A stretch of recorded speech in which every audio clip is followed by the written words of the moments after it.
Olá, estamos de volta aqui com a nossa leitura. Vamos hoje falar sobre as 3 qualidades: entusiasmo, confiança e paciência. A nossa leitura é transcendental, a nossa leitura é importante. E a nossa leitura é da pérola do Sutra 5, ausência de desejo e de lamentação, vivendo e aprendendo com os nossos mestres. Então, entusiasmo, confiança e paciência. 3 ferramentas fantásticas para a época atual, que possamos ter entusiasmo, ter confiança e ter paciência.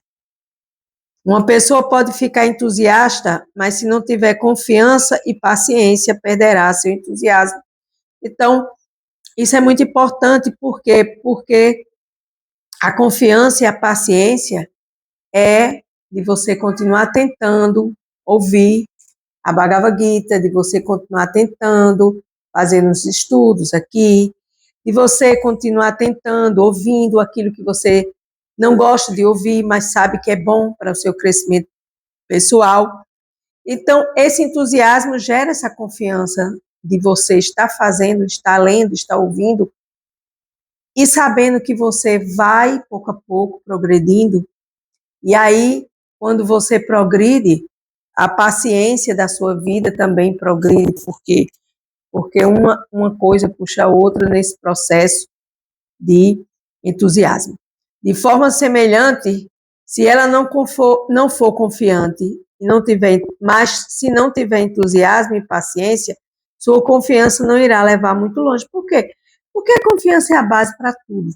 Primeiramente, nosso mestre diz, Srila Prabhupada, que a gente deve confiar 100% em Deus e depender unicamente de sua misericórdia. Então, essa confiança em Deus é que leva ao entusiasmo de saber que você, apesar de tudo, você tem alguém cuidando de você, tem uma pessoa suprema cuidando de você, e aí você se entusiasma cada dia mais e trabalha a sua paciência para chegar onde você quer chegar, e que esse chegar seja a sua evolução espiritual, seja a sua expansão de consciência nesse sentido de buscar a sua paz, a sua grandeza espiritual, no sentido de você entender que Deus está no comando de tudo e que sem confiança, sem paciência, você não vai se entusiasmar por nada nesta vida, muito menos por Deus que está no controle de tudo. Então ele diz aqui, se ela for um oceano de paciência, mas não souber confiar e não for entusiasta, também terá problema no seu percurso. Por quê? Porque paciência é muito importante, mas a paciência leva a você a confiança e leva da confiança ao entusiasmo. E esse entusiasmo não é com nada material. Esse entusiasmo é com algo, é com Deus. Eu tenho entusiasmo, eu sou entusiasta com o meu trabalho. Não, isso tudo é material. Vale lembrar que sua paciência e entusiasmo e confiança pode também estar sob a influência dos 3 modos da natureza, bondade, paixão e ignorância, porque tudo nessa vida aqui está sobre o controle dos 3 modos da natureza material. Tudo que a gente faz está na bondade, paixão e ignorância. Alimentação, paciência, confiança, austeridades, caridades, penitências, sacrifícios. E para que essas 3 qualidades sejam constantes e estejam no modo da bondade, que é o modo que mais se aproxima de Deus, elas terão que andar juntas, porque, como mencionamos, um ampara e protege a outra. Precisamos trabalhar seriamente nesses 3 itens. Com entusiasmo, ser entusiasta, ter confiança e paciência.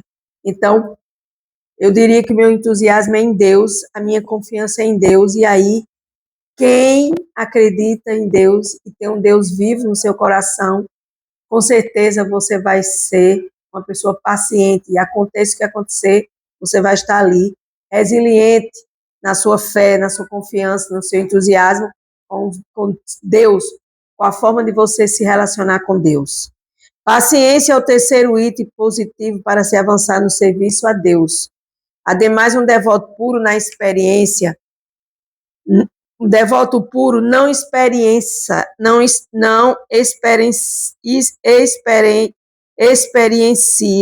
perdão aqui pelo português, inveja, ódio ou preguiça.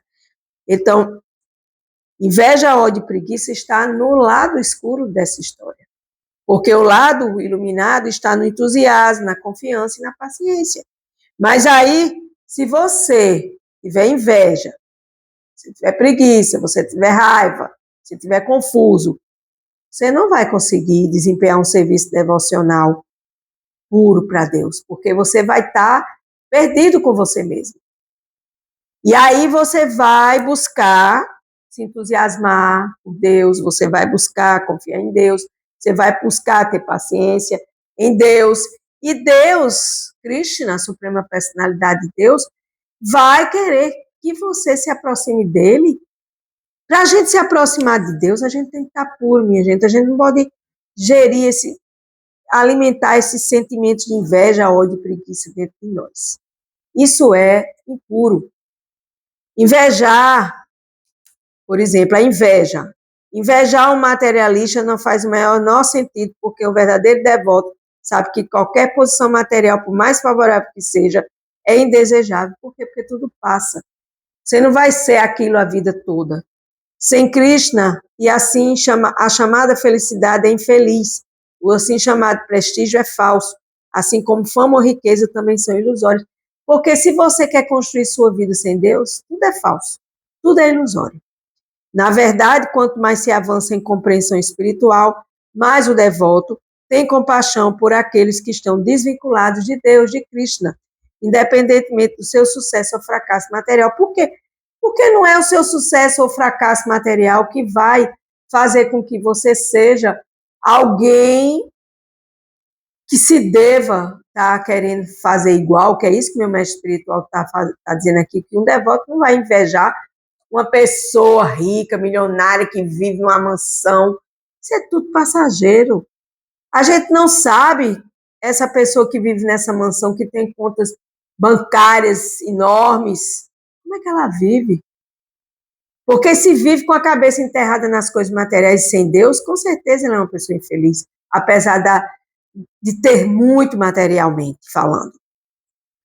Se não se deve invejar um não devoto, o que dizer de invejar outro devoto?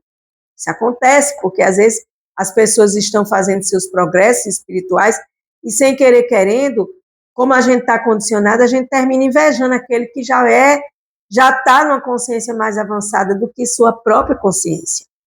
Isso não faz sentido, pois o desejo do verdadeiro devoto é dar prazer a Krishna. Se alguém avançou mais e com isso consegue dar mais prazer a Krishna, isso é motivo de felicidade para todos. Por quê? Porque a gente deve entusiasmar um ao outro e não querer derrubar um ao outro. Por quê? Porque, na realidade, nós todos estamos no mesmo barco da ignorância. E estamos querendo satisfazer a Deus para que Deus nos dê a oportunidade da gente sair dessa ignorância e conhecer Ele através do conhecimento transcendental, através da filosofia védica. O objetivo dos Vedas, esse objetivo dos Vedas, transcendentalmente falando, é levar o conhecimento de Deus. O devoto puro busca a felicidade de Cristo e não a sua. Ele é considerado puro porque colocou Cristo no centro da sua vida. Então, enquanto você não colocar Deus no centro da sua vida, sinto muito lhe dizer, você não vai ter, você vai ser vazio. Você vai ter tudo que você quer materialmente e você não vai estar feliz. Observe sua vida. Sendo assim, se outro devoto já está fazendo isso e, portanto, está agradando a Cristo, a Deus, isso motiva ele de dar prazer assim no mundo espiritual. Por quê? Porque Srila Prabhupada diz que no mundo espiritual tudo é transcendental. No mundo espiritual, os planetas Vaikunthas, os planetas mais elevados, eles são planetas sem ansiedades. A palavra Vaikuntha está dizendo sem ansiedade, que é diferente daqui, que tudo tem ansiedade aqui no mundo material. Então, lá no mundo transcendental, no mundo espiritual, tudo gira em torno de Deus, tudo é Deus. Diz que os pássaros, os animais, tudo é transcendental. Já os pássaros e os animais aqui da Terra vivem com medo. Vive com medo de acontecer alguma coisa toda. Ah, vi um bicho comer outro bicho, e vi um pássaro, vi um gavião comer o pássaro. Citando aqui exemplos do mundo material de como os animais vivem ansiedade também, igual a nós, seres humanos. O centro da vida espiritual de um devoto de Deus continua sendo ele mesmo. Possivelmente ele sentirá inveja daquele que, sendo mais avançado, consegue colocar Cristo mais no centro de sua vida do que ele. Mas todo mundo pode fazer isso. A gente não precisa ter inveja, a gente precisa se esforçar e sair da ignorância. E achar porque a gente lê, porque a gente escuta o Bhagavad Gita, porque a gente faz uma oração, porque a gente faz isso, aquilo outro. Sempre não é. Por mais que você faça, é insuficiente, porque Deus merece tudo de bom e melhor que você possa oferecer. E por mais que você já ofereça alguma coisa, é insuficiente, porque Deus lhe dá muito mais do que você merece. Eu sempre falo para Deus, muito obrigada, Krishna, por tudo que o Senhor me dá, Senhor Vishnu, mantenedor, toda a energia material, porque o Senhor me dá muito, muito, muito, muito, muito. Eu ficaria aqui no muito, muito, muito, muito, muito mais, infinitamente falando, porque Deus me dá tudo e eu dou tão pouco a Ele. Então eu tenho que me esforçar, eu tenho que sair dessa história de dizer, eu não consigo fazer isso. Eu não consigo fazer aquilo. Eu não consigo mudar minha alimentação. Eu não consigo ir para o modo da bondade. A gente tem que se esforçar para estar no modo da bondade relacionado a tudo na nossa vida material. Então, a gente pode agradar a Deus, agradando a si próprio, melhorando o nosso bhakti, a nossa devoção por Krishna, por Deus, e a gente pode ficar feliz com o desenvolvimento de outros devotos, de outras pessoas que já estão nesse caminho. E aí a gente não vai invejar, a gente não vai ter ódio, a gente não vai inveja, ódio, preguiça, muito menos preguiça de não... Conheço pessoas que brincam de querer amar a Deus. Conheço pessoas que dizem que amam a Deus e não amam. Por quê? Porque amar a Deus não é fácil, não, minha gente. Não é só da boca para fora, não, é do coração para dentro. Dentro do coração existe uma semente chamada semente de Bhakti, que é a semente da plantinha que vai se desenvolver em direção ao amor puro a Deus.